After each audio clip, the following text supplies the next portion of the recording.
Scandinavia is one of the richest parts of the world, with almost no unemployment, a low crime rate, and everything is clean and nice, and everybody is happy in their pretty little houses. But underneath this perfect surface lies a monster, a beast.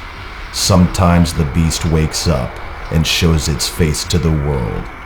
The name of the beast is Black Metal.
To understand why the Scandinavian black metal scene is so special and literally exploded in the 90s, we have to go back more than 1,000 years to a time when the Vikings ruled the north before Christianity was enforced upon the Scandinavian people.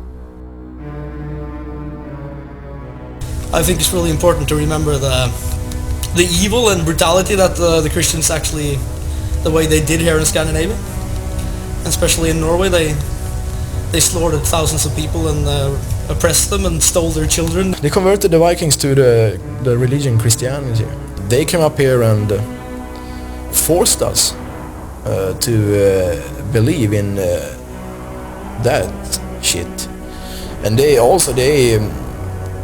forced us with violence. Forced snakes down people's throats so they were and so many crazy things to get people to be Christians, you know.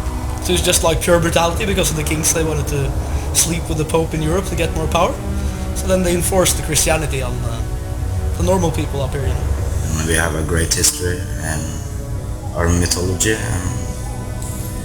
But we are not Christians from the start. And Thor and Odin is great gods. And it's much great in the history if you read about it. It's very black metal. They were more personal in the way that they had contact. When it comes to to put it into black metal, it has something to do with the nature, your blood, the feeling around you. I think it's special in Scandinavia, especially in Norway, because it's really, you have the dark. It's forest, it's water, it's hard, you know, and you get you really feel it in your body when you're in contact with it. If you do it the right way, you have to put your hands in the ground and feel the nature where you come from. And then when you read Northern mythology, you really god damn, you know, those people, they weren't so bad. They had a really good idea about what respect is, honor, especially self-respect. Everybody think they were just running around killing and raping and being fucking idiots all the time, but they did that when it was necessary. Of course, they would pillage some monks and blah blah blah and stuff like that. But they when it came to like the normal people, they were like, if you respect me, I will respect you. If you don't respect me, I don't respect you. Of what life is. But to explain it is like, it's massive, you know, and it takes really long time. But that's why I think it has something to do with, especially for me personally in black metal. It's they're so more personal gods. And of course you don't believe in them in the sense, but you believe in the spirit of them, you know, like the heritage of them. I don't walk around and believe anything because I'm atheist to the bone. But I see things sometimes that I like, and it gives me a good vibe, you know, vibration and feeling. The Vikings were seafaring traders, warriors, and pirates who raided and colonized wide areas of Europe from the 9th to the 11th century. They were known for being brutal on their crusades. The Viking mythology was based on their own beliefs, their own gods like Thor, the god of thunder, and Odin, the warrior god. I don't know if you say the same thing in English, but in Norway we call it the polytheistic or poly, which means many gods. You have like Jehovah and crap from the Jews, it's like mono. So you have one god that controls absolutely everything. But when it comes to like Northern mythology, I think a lot of us feel more... It fits like the Scandinavian people better, I think. Heathen mythology is a big part of black metal. So are the symbols. The early days of black metal mainly consisted of upside-down crosses, goats' heads, and pentagrams. White witches, so to speak, they have it where the point is turning up to eternity, heaven, whatever. This one turns down to me. I am eternity. I am my own god. So that's what it represents for me.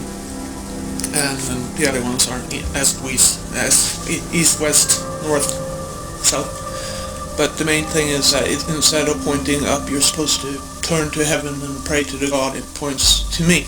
Today we see more and more symbols from the Viking and heathen era, like the hammer of Thor. It's really a symbol of a forgotten past, you know, like the Norwegian who walks in the street, you know, like they know as much as, you know, like they know nothing, you know, and these symbols are often, I think, when you go with these, you know, like people are, oh, Nazi fuck, and you know, like Hitler and all those guys use this stuff for that, you know, like for the power, and yeah, but I don't care, you know, it wasn't theirs in the first place, so people must see behind that, you know, like it was there 1,000 years before that, so I can't really stand for what the fucking guy did 60 years ago, you know, like he doesn't own these symbols, and so for me it stands for power and nothing else, and history. So I don't, because of course I don't believe in there's a god up in the sky who cracks his hammer and it's, you know, it's not that. 1,000 years later, many names, places, and stories from the old Viking mythology can be found within the black metal scene, both as band names, members, and in lyrics. You can even hear old Viking tunes in some black metal. I think